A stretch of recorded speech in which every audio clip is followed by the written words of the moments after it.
was in the library, I like whispered to my friend, I'm like, this policing is insane. That's all I said. I was like, the policing in Singapore is insane. A guy sitting like right behind me stands up and goes, if you don't like it, go back to your own country. So I just like sat there and I was like, actually, I'm in my own country. Thank you very much.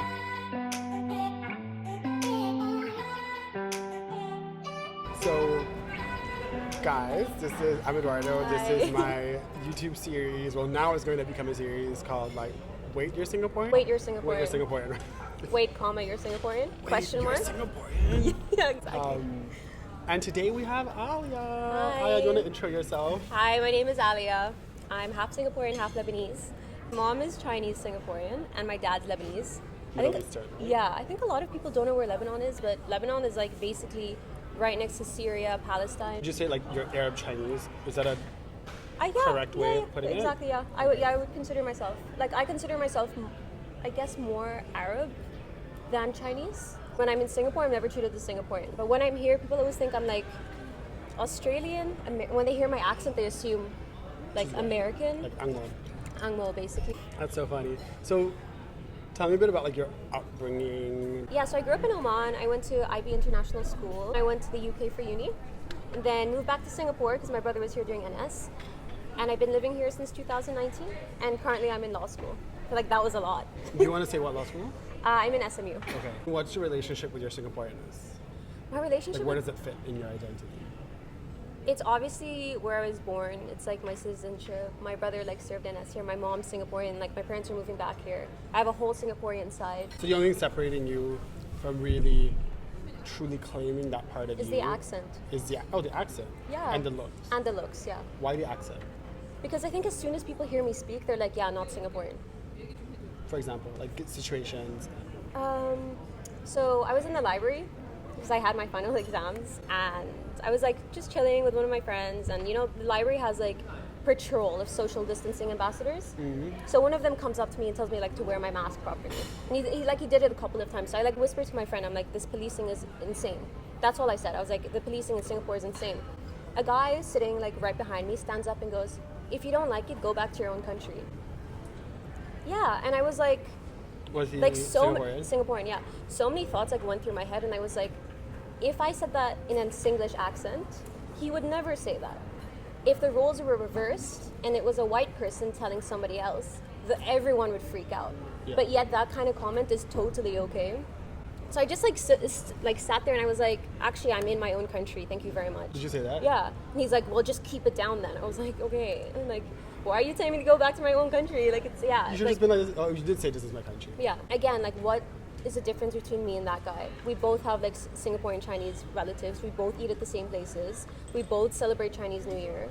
We're both in the fucking same library. Like, why are we different? Yeah. Like, you know, this is also funny. Like, sometimes when I was younger as well, like, I think your last video said the same thing. I think Noelle was saying it. Yeah. But if I hold my mom's hand in public, people don't know what to do with themselves. They're like, they freak out. They're like, are they in a relationship? Like, what is this? Does this happen to you too? So many times. Like if I sit with my mom in like a coffee shop where like we're holding hands in the mall, like sometimes I hold my mom's hand, you know? That's like cute. I'm a mommy's girl. Yeah.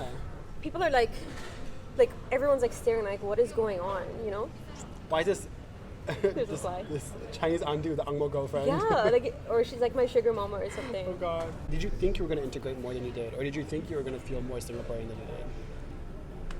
I didn't expect to feel so outed. So I didn't expect to feel accepted and assimilated into Singaporean culture. Like, that was never on my mind. But I didn't expect to be as outed. What experiences made you feel outed? When I first moved to Singapore, I went to this club called Kilo that was still open. Now it's closed. And I was there with my friend from Hong Kong. And we were like inside, like having a good time, whatever. And we went outside because he smokes, so I was like standing with him. And then I remember like this girl comes up to me and she says something and I can't remember. So I'm like kind of like having a drink, whatever. And I go like this, I'm like, whatever, like to my friend. So like I turn my back and I'm like looking at my friend, right?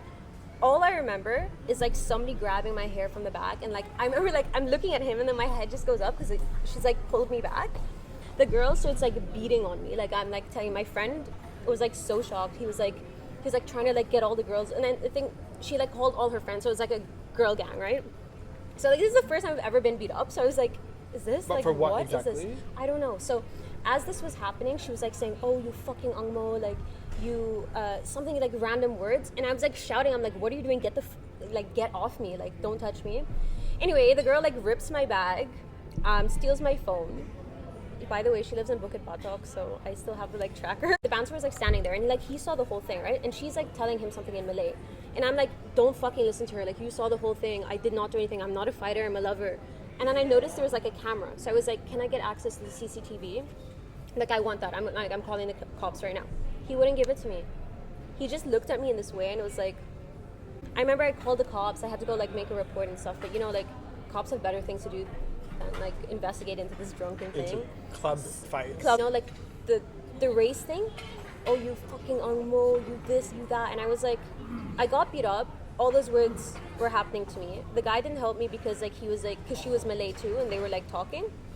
And I was like, this is so fucked up. And the irony is like, you're not angmo, and you're Singaporean above that. Yeah, and I was like kind of drunk, and I was like, guys, look at my IC. Like I'm Singaporean. Like, what are you doing? Do you have other stories like that? I have so many stories. While the floodgates are open.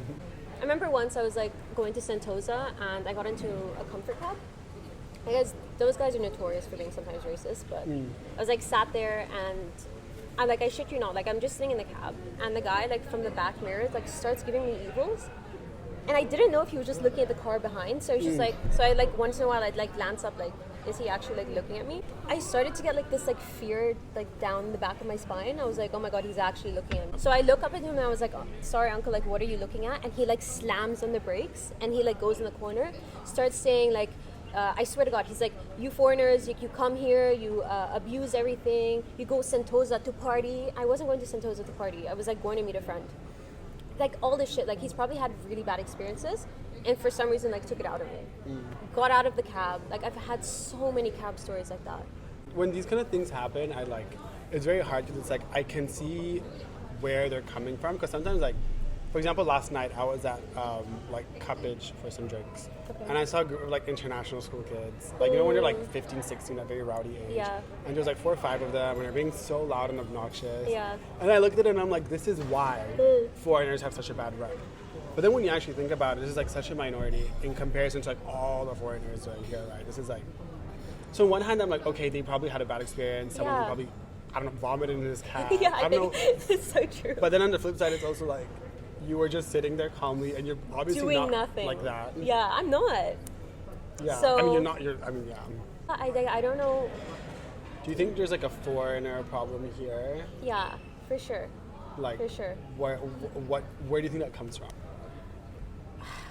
I think a lot of, I don't want to out like a specific nationality, but like a certain type of expat comes here who previously they weren't anybody where they were, but then they come to Singapore, they get a good job, and they get to spend money, and they act like Singapore is their playground. Right. They're not very nice to locals. They treat them like kind of like they're below them when they're really not. The way that they splurge their money, like break rules, that kind of thing. I think that gives like, maybe it comes back on me, like their behavior, because I think maybe some Singaporeans see me as that. Right. This is what I was saying before. There's like just obviously a group of people who like. There are groups, but you're always gonna get like obnoxious people, though, right? Do you love Singapore? I love Singapore, yeah. But you know the thing is like, there's like so many Singaporeans who live like me, who went to an international school, who don't have the accent, but the difference is they look maybe more Asian. And like, so that's the thing about Singlish, is that like it's great. I mean, I love Singlish. Like, it's so succinct, it's so funny, it's so emotive. Give me your best Singlish right now. Cannot. Okay, when you say Singlish, do you mean like the words, or you mean the accent? Do you know there's a Singaporean accent? See, I did that. I got caught. You know, or even if you're like ordering your at the coffee shop. But like, it's great. Singlish is great, but at the same time, it's like very divisive. I think because it's like too strictly applied. But you're like, if you cannot speak like this, then you're out. Yeah, but I also think that's like an older generation, because like I think the newer generation of Singaporeans are like me. I agree. Like, we are Singaporean, but we just don't. Maybe we might not look it, and we might not sound it, but it doesn't mean we're not Singaporean. What connects you to your like Singaporeanness? Like, what makes you my feel lifestyle, Singaporean? my everyday lifestyle. Like we've spoken about what divides you, but what like connects you? What I mean, I live like a Singaporean. Like, I wake up in the morning, I go to my like local U, stay with my my classmates, like call my grandma, go and see her, go eat at a hawker. You know, like I'm like Singaporean through and through. I don't know what like Singaporean means though. Like, what makes Right. me so Singaporean? Do you like love to? I'm gonna just be It's generalizing. like stereotyping though, right? Yeah, I'm gonna be like, cause like the most Singaporean thing about me is my like discount codes and coupons and my like deals. And like Singaporeans are known for being super like thrifty in that sense. I guess like I really like chopping stuff. Like I've done that a lot now. What, you I would have get never. packet? Yeah, all the time. Like even when we came here, I was like, I'm taking that and I'm taking this. What's your favorite thing about Singapore? The food, the landscape. I actually love the dichotomy between like the nature and the high rises. I love that concept. Like living in the Middle East, I lived in a desert, so I love being able to see the greenery. I love like all the nature walks. Okay, maybe something super Singaporean is like I like cycling. I like take my bike. Okay, That's pretty is that Singaporean, right? Singaporean? I think so. Okay. It's Singaporean, right? Cycling. Okay. And like the nature walks. I like walking. Have you been to Labrador Park? Mm-hmm. I love that kind of stuff. Like you don't get that in other places, and it's so accessible. Do you not? Just because you came from the Middle East, girl, you're coming from like a desert. You're like, That's true. you would be excited over that plant. That's You'd be so like, oh my true. god, it's so green. No, but I like how accessible it is. Is there anything else you want to like cover? I think I just want to make it that like don't judge people for what they look like. I feel like that's The moral of the story. yeah, because you don't know, like everyone has like a different story, like Yeah. and just because someone's different doesn't make them bad.